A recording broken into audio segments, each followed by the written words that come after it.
But let me give you a little bit of background about why we're hosting this chat room in the first place. Mental health issues should be a priority for governments around the world, not just in the United States. The stigma, the social stigma that is associated with this. And if there's one message that I would like to get across to people that are attending this room today, is that post-traumatic stress disorder isn't something you did. It's not something you're born with. It's something that happened to you. You see a gas tanker, and I see a bomb that hasn't exploded yet. Exactly. Right. Exactly. And so like a dead dog on the side of the road. Those kind of things can happen 10, 20, 30 times a day. And so what a lot of folks do is, which makes a ton of sense, is they say, well, that feels so lousy to me, I think what I'm going to do is not leave my house. Yeah. And that does work in the sense that you can eliminate a lot of triggers that way, but it doesn't lead to the most meaningful, enjoyable, satisfying life, because you end up making your life sort of smaller and smaller and smaller. And I did that really at first. You're exactly right, David. I did that at first. I just became a social recluse. Never leave the house unless I had to. When I did leave the house, it would be like just go to the store, get what I needed to get, come right home. Would never go to shopping malls. You know, I just didn't want to do it. I didn't want to be a part of society. I didn't go outside. I stopped seeing my friends. I stopped seeing everybody. And people that were I thought were my friends stopped being my friends. I was only able to go into the store late at night, after midnight. I was only able to get gasoline for my car after 10 o'clock. Or sometimes I would go shopping 30 miles away just to avoid interacting with people.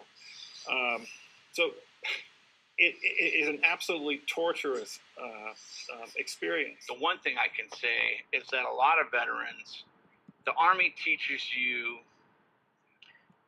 it has a weird way of hiding your injuries. When you're hurt, you don't want to go to your command and say, hey, I'm hurt, because it's a sign of weakness. So there's a lot of dudes in the Army who are out now, veterans, who will deny they're having symptoms of PTSD, even though they are, because they think it's a sign of weakness. Oh, you're a weak soldier. You're an old wolf in the pack, per se. And that's the Army's thinking. And it's really messing up a lot of veterans, because veterans don't want to willingly come forward and say, hey, I'm having these issues, because in their mind, they're still thinking, hey, I'm on active duty. If I do this, I'm going to have repercussions for it, or I'm going to be viewed as a soldier who's shamming or trying to game the system, And I've seen a lot of that in my day. Well, important resource in a sense. I don't mean to sound cheesy about it, but it really has to be you. The key is to look in the mirror and to read up on some of these things and say, I didn't want to have this. I don't deserve to have it. I didn't deserve to have the experience that I had, but I have it, and I don't want to keep living my life this way. I'm going to look for what's available, and that's so difficult to do. So I'm not minimizing it. I think it's incredibly difficult to do, but to just get a hold and say, I'm going to go find someone out there who knows what they're doing and how to help me. That's the beginning of opening the door to what I think are often a lot of resources that are available. It's really important that we talk about mental illness not only in the American context, but in the global context. And absolutely.